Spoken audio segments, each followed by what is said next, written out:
So I'm working on a project that is essentially an exercise in making sliding dovetails. And I don't make that joint very often because it's just not really a common joint in most furniture, at least furniture that we see from England and America. It is a much more common joint made in continental Europe and other countries around the world.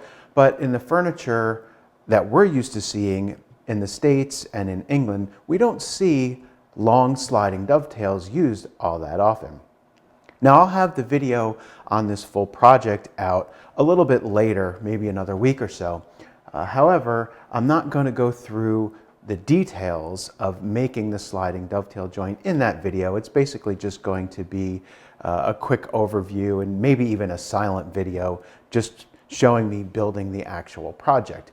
But since I haven't done a sliding dovetail video for the channel before, and since I don't use this joint very often in my work, I thought I might show you how I go about laying out and making a tapered sliding dovetail joint. So to start this layout, make sure you know which face is the inside, which is the front edge, and which is the back edge. I've done that one before, believe me, and it's not a happy accident. So the first thing that I've done is I've marked this square line across the board. This indicates the top edge of my shelf. So in my case, I've come down 6 3/4 inches from this inside edge here because I want that space between the bottom of the top shelf and the top of the bottom shelf to be 6 3/4 of an inch. Now I want to lay out exactly where this shelf is going to go. So I'm going to put the shelf itself right in place over top of that line. And I want to just barely see the line. So maybe cover half of that pencil line. The pencil line's not that important, but you want to be as accurate as possible. I'll make a little mark on the other side, come back to my square. I'm going to reference off my back edge because that's where all my joinery is going to end up.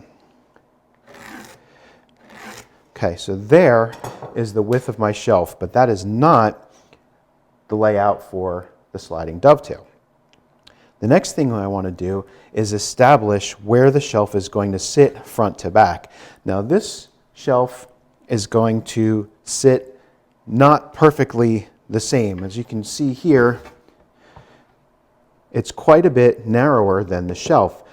And that's because it's going to sit back from the front edge of this side piece by about 3/8 of an inch. And it also has to come in along the back edge by 5/8 of an inch because there's going to be a rabbet back here and a backboard that sits 5/8 of an inch in.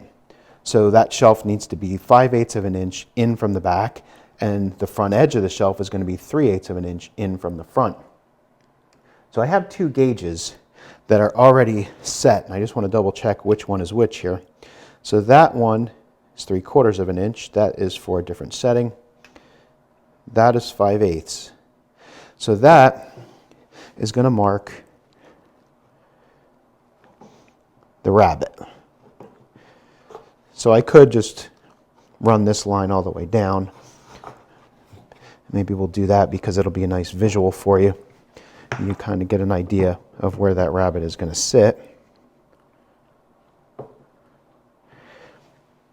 So that represents the back or the inside edge of our rabbet. This material will all be planed away later to make a rabbet for our backboard. But the shelf,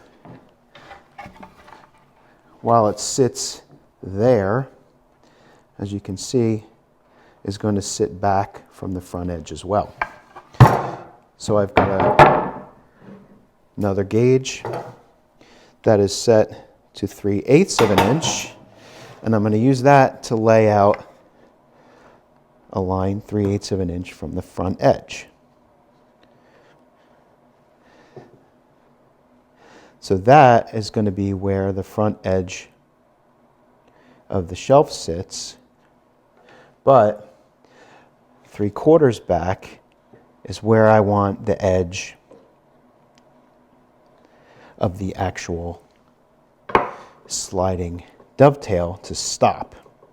So the front edge of this shelf is going to have a notch cut in it similar to the front edge of this one, so that this front part of the joint is going to slide over this.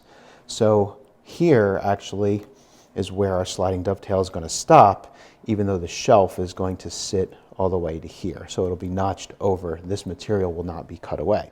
So on this back edge, you can see here's the rabbet. I'm going to transfer the location of the board.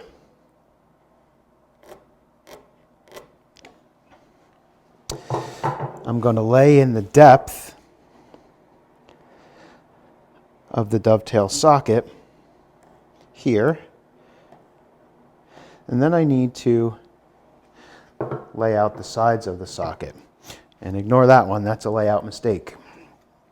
So what I'm going to do is I'm going to come in from the sides of the bottom edge of the dovetail socket. I'm going to come in about a 1/16 of an inch. And this number is arbitrary.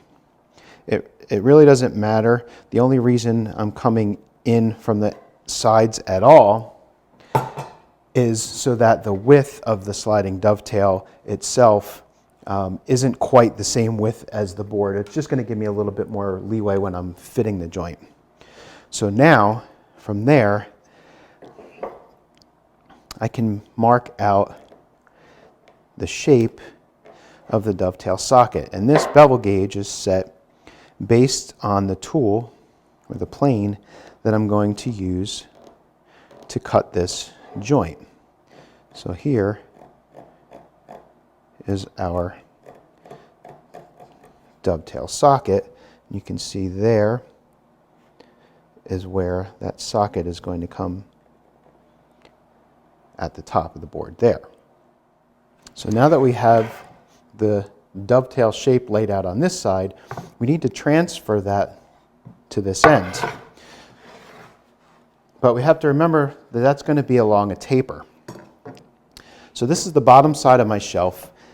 That side of the joint I'm going to lay out square.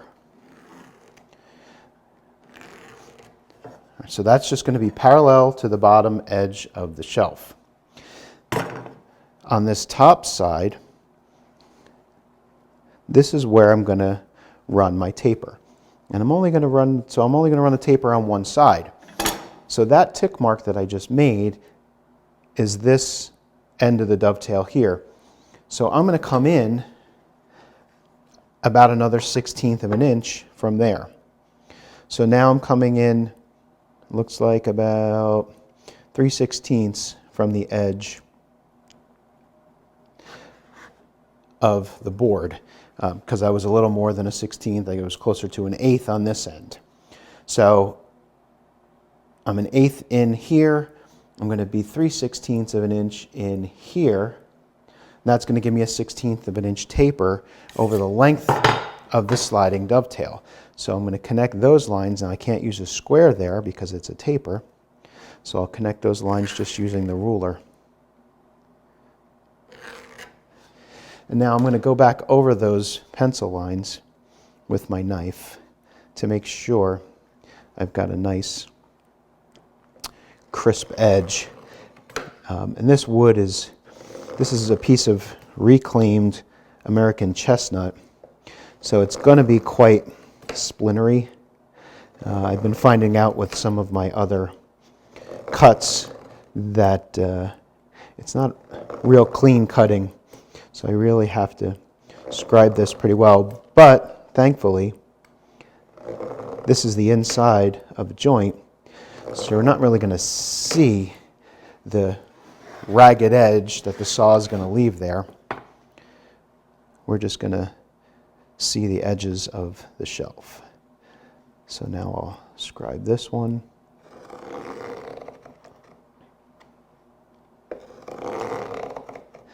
And then we'll be able to start cutting this tapered dovetail socket. So it's probably obvious from the layout that I just went over, but just in case you didn't pick up on it, what I'm actually cutting here are stopped sliding dovetails. So the dovetail is not going to be cut completely through the board, but in fact, it stops, leaving meat here at the edge. It doesn't come all the way through the front show face. So from the front of the piece, you're not actually going to see the sliding dovetail, you're only going to see it from the back. If I were cutting a full through sliding dovetail, I wouldn't have to worry about this stop cut here, obviously. I would just lay the dovetail out completely through the edge of the board and then be able to cut that dovetail socket. This is a little bit extra layer of complexity, but it's not too bad, as you'll see in a minute. What it does mean is that in order to start this dovetail socket, we need to make a place for our saw to go. So I'm going to start by boring a hole with an auger bit. So with my workpiece secured to the bench, I'm going to use an auger bit that's about the size of the top of the dovetail socket, not the bottom, but the top. And I'm going to bore a hole about 3/8 of an inch deep. I don't want to bore all the way through. And that's just to start some clearance. And now I can come back with a chisel and I'm going to quickly square this hole up, and then I'm going to undercut it to follow the approximate angle of the dovetail. Now this chestnut is kind of splintery, so you might see the edges break off, but again, they're going to be hidden by the dovetail later, so we won't see any edges that break off. So that is our starting hole. Now we have some place that the toe of our saw can go into when we saw out the sides of the dovetail. Now the sides of the dovetail socket are going to be cut with a saw, and you don't need any kind of specialized saw to do this. You can just use your regular old joinery saw, dovetail saw, tenon saw, sash saw, whatever you have. However, there are specialized saws that were designed for this kind of work. They're sometimes called stair saws in the US and England. In the in Germany, where this saw was made, they're actually referred to as dovetail saws or sliding dovetail saws. And they differ slightly from the typical stair saw that we're used to or accustomed to in the US and England, because the sides where the blade comes out are actually cut at an angle. And that angle is the angle at which the dovetail sides are supposed to be cut. So this sliding dovetail saw has a blade that's bedded into the body. There's 2 screws here because the blade is slotted, allowing me to slide it in and out of the body to adjust for the depth of cut. And as you can see on the edges here, the sides are angled, and this is going to be the angle of the dovetail cut. So if I hold this face of the saw parallel to the face of the wood, the saw will be cutting at the right angle. The other thing that I want you to notice is that these saws are set up to cut on the pull stroke. I originally tried to have this blade turned around and cut on the push stroke, but the teeth on this particular saw are so aggressive. They're 8 points per inch compared to a joinery saw that's about 13 points per inch. The teeth are so much more aggressive on this saw that trying to use this in a push configuration just really didn't work. I checked a few online sources, and it looks like, to me, these saws are originally set to cut on the pull stroke, so that I switched the blade around in this one, and it seems to cut a little bit better. So to set up to make this cut, I've clamped a straight edge or a fence right along my scribe line. Now, I like to put the fence on the keep side of the joint, or on and leave the waste unexposed, so that if the saw teeth do happen to slip, they slip into the waste and not into the good material. I have seen some folks who prefer to do it the other way by putting this piece over the waste side, but for me this seems to work better. And all I'm going to do is angle my saw, and with this saw, again, I can reference this edge here and hold it parallel to the face, and I'm going to lightly draw back using the straight edge to help guide me. Now, this being kind of a pole saw and very aggressive, I have to kind of do this very lightly. In fact, the first couple times I did this, I didn't scribe the line first. I just used the saw, and the cut was very rough and very ragged. And in fact, this cut is probably still going to be very rough and very ragged because this is an 8 per inch saw. It is filed for cross cutting, but what you'll notice is that I'm not typically using the back and forth sawing motion like this, because I find it difficult to control that way. So I've been just putting it in and making the cut backwards. And being a fairly aggressive saw, it works pretty good.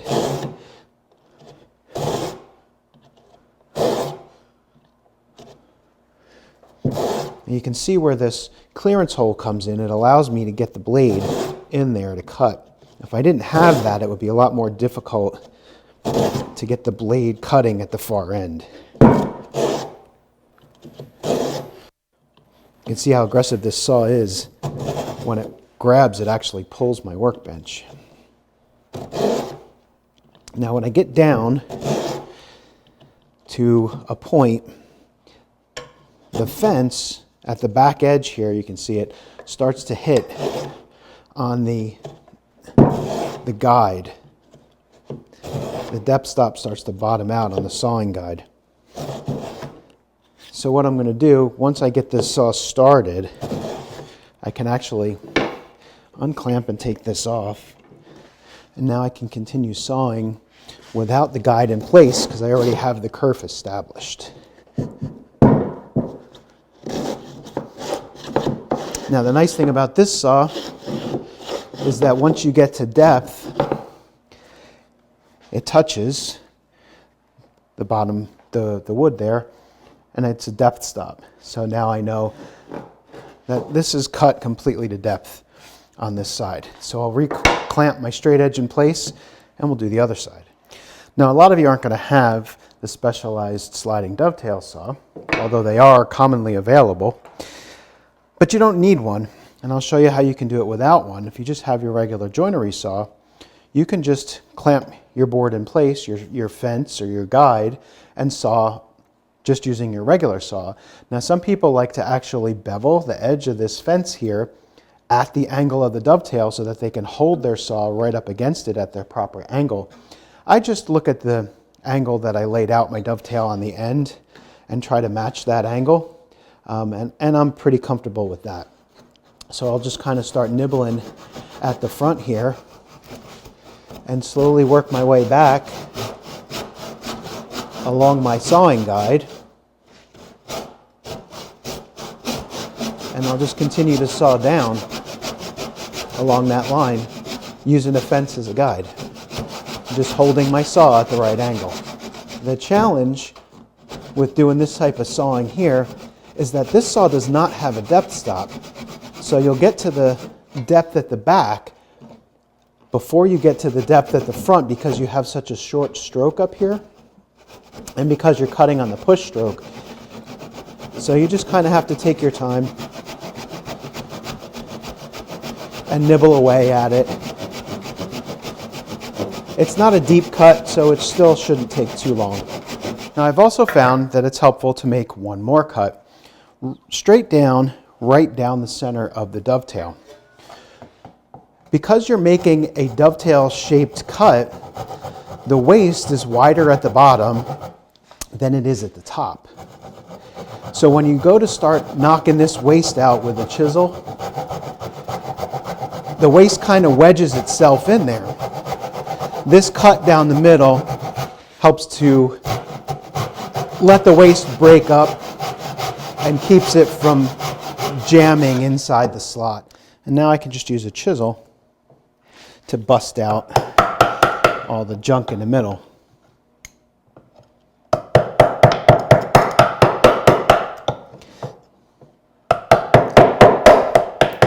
And to finish things up, I'll use a router plane to level the bottom and remove the rest of the waste. Now that the dovetail sockets are done, that's the difficult part. I can move on to the easy part. Well, easy if you have this tool.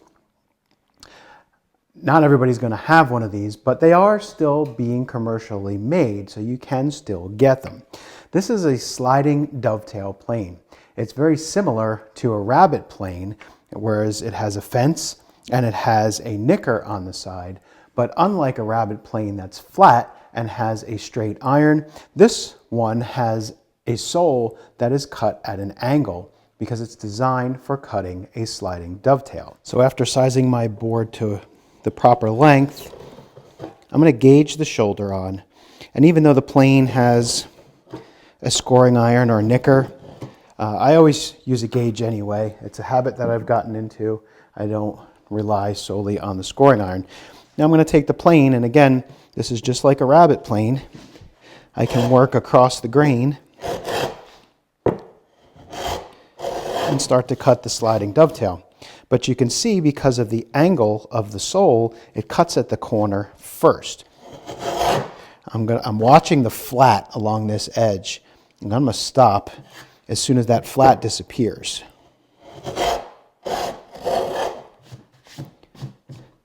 Now this is going to be a tapered sliding dovetail, so the flat's disappeared on that side. I'm going to turn my board over and do the other side. And this is going to be a tapered sliding dovetail, but it's going to be tapered only on one side.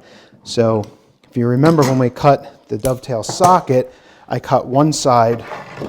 The bottom edge of that dovetail socket was cut square to the stock, and it was only the top edge of that socket that was tapered. So I want to make sure I know which side of my sliding dovetail is going to face up, because that is going to be the tapered side.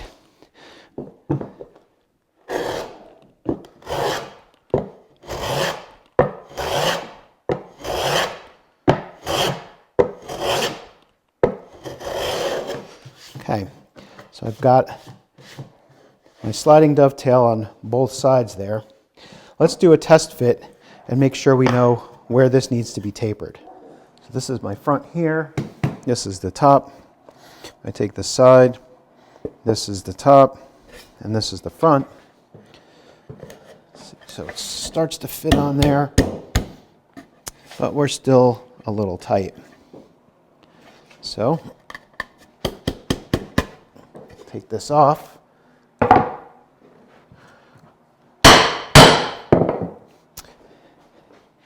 We'll make another couple passes. And I'm tapering it, planing it narrower at the front, because that's how it has to fit on. But I want to be careful not to plane too much at the front, because I want to make sure that it doesn't bind up. So I really need to see where I need to take that material off.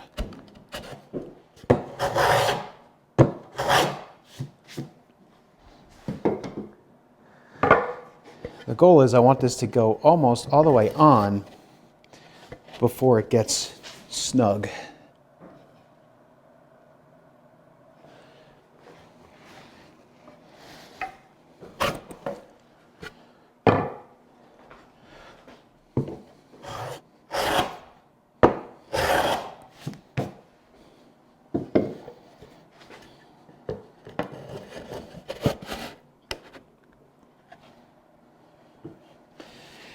And that's about it.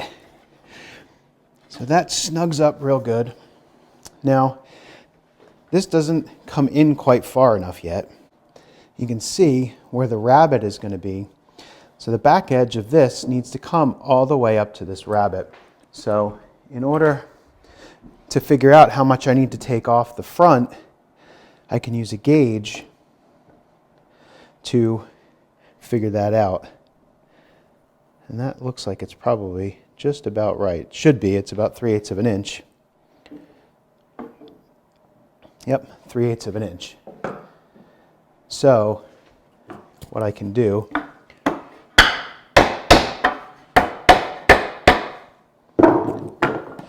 going to knock that off. We're going to scribe that 3/8 of an inch here. And then we're going to cut off, just cut a notch at the front of this.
So that's a good start.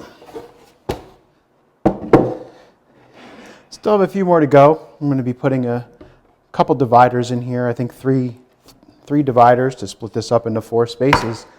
But that's a good start. Now, if you don't have a sliding dovetail plane, and I'm sure a lot of you don't, you can still get them if you want one. ECE does still make them. It's a German company. They are sold by various suppliers, Lee Valley Tools being one of them, but there are others as well. The plane that you saw me using was made by a company called Almia. They do still make them, I believe, but there aren't too many places, at least stateside, that sell new Almia tools. So mine was actually used, I got from eBay, and they come up every once in a while. You'll find them. You can find them also on the German version of the eBay site. They come up a little bit more frequently there. If you're in Europe, shipping's probably not too bad from Germany. If you're in the States, you have to consider the shipping. But if you want the plane, they are available. You can still get them. If you don't have or don't want to purchase a sliding dovetail plane, you can still make the male portion of the sliding dovetail without the plane. What you're going to do is use your marking gauge, and I won't show you how to do this because, again, Roy Underhill has multiple videos on how to do this, so I recommend you just go to the PBS website and watch some of Roy's shows because he's done these multiple times. Take your gauge set to the depth of your male piece of your dovetail, scribe on both sides of your line, use your bevel gauge that you use to lay out the female portion of the dovetail. Same setting, lay out the male portion of the dovetail. Cut along that scribe line with a saw, right along your marking gauge line, and use a chisel to pare out the material along the edge at the angle of that dovetail. You can make a guide if you want, like an angled block, to help you pare that material away. Remembering that you have to pare it at a taper, so you're going to fit and pare just like I did with the plane. You'll do it with a chisel. One other option is that you can modify a standard square wooden rabbet plane. If you go on eBay or another old tool dealer, you can find old wooden rabbet planes just like this one. This one's not an old one, but the old ones are going to be just like this one. And what you can do is plane an angle on the bottom of the rabbet plane. So instead of having the sole being square to the side of the plane it at the angle of the dovetail that you want to cut, regrind the iron, and you have yourself a sliding dovetail plane. Now, it's not going to have a nicker like the plane that I used, but that's not a big deal. And in fact, some old rabbet planes do have nickers. So if you can find one with a nicker, there you go. You can make your own sliding dovetail plane very easily. Nail or temporarily clamp or screw a fence to the bottom, and you can set your depth or your distance from the edge that you want to do that. Again, they don't typically have depth gauges on them, because if you're planing a taper, you don't want a depth gauge. So you can use an old rabbet plane. If it doesn't have a nicker, again, you're just scribing with your marking gauge anyway. And then you can deepen that line with a marking knife. So you don't have to have a specialized plane to do it, but they are really fun to use if you can get your hands on one. So if you're looking for something that's a little more challenging, give the sliding dovetail a try. It's a lot of fun, and you can do a lot with it. In fact, you can use them to even make knockdown furniture that doesn't have to be glued together. So think about that as well. But give it a try. Sliding dovetails can be a lot of fun.